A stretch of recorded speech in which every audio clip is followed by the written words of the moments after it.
The instruction lay nestled within the intricate floral pattern, as out of place as a bloodstain on a wedding gown. A single crimson thread, stark against the pristine white linen, formed an arrow pointing towards a single word, embroidered with meticulous care. Seek! I stared at the embroidery hoop, my fingers tracing the outline of the arrow. It had arrived with no return address, no note, just the single word that seemed to pulse with an energy all its own. A shiver, a primal instinct, warned me to discard it.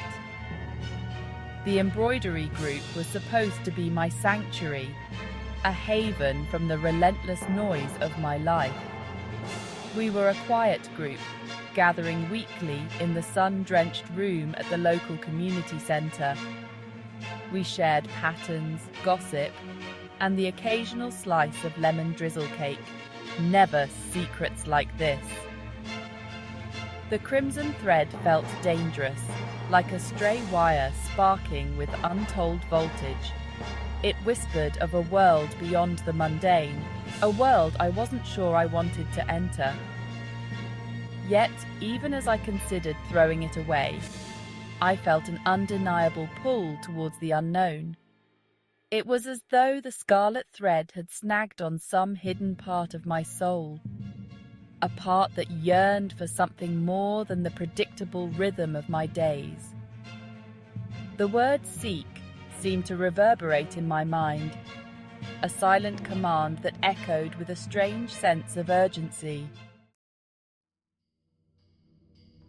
The address I managed to decipher from the cryptic message led me to the oldest part of the city. As twilight painted the sky in hues of bruised purple and blood orange, I found myself navigating a labyrinth of cobblestone streets, barely wide enough for my car.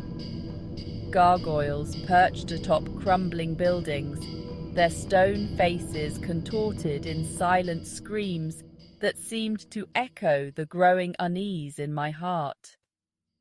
The streetlights flickered erratically, casting elongated, dancing shadows that whispered tales of forgotten secrets. I parked a few streets away, my unease solidifying into a knot of apprehension. The air itself felt different here, heavy with the weight of history and tinged with an almost tangible sense of sorrow. Rain began to fall, a fine mist that clung to my skin like cobwebs. Drawing my coat tighter, I started down the street, each step echoing in the sudden silence that had descended upon the neighborhood. The address led me to a narrow alleyway, barely wider than my outstretched arms. The stench of damp earth and decay hung heavy in the air, punctuated by the sickly sweet fragrance of overripe jasmine. A black cat, with eyes like molten gold, darted across my path, its hiss the only sound in the oppressive stillness. My breath caught in my throat, a primal fear urging me to turn back. But the scarlet thread, a tangible reminder of my purpose, seemed to burn against my skin. I pressed on, deeper into the heart of the unknown. The house loomed at the end of the alley, a Gothic monolith that seemed to absorb the fading light. Wrought iron gates, twisted and gnarled like the limbs of ancient trees, guarded the entrance. Through the bars, I could just make out the house itself.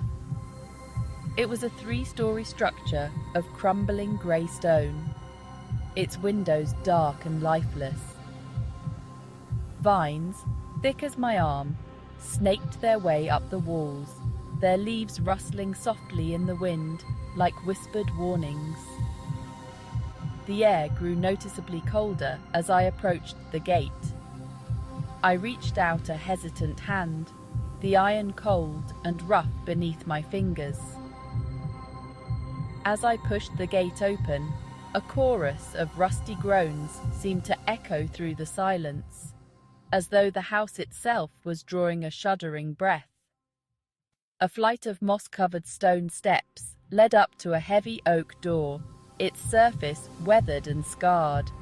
Two gargoyles, their features eroded by time and weather, flanked the door.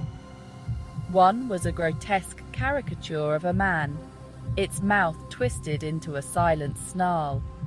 The other was a woman, her once delicate features now contorted in a mask of eternal anguish.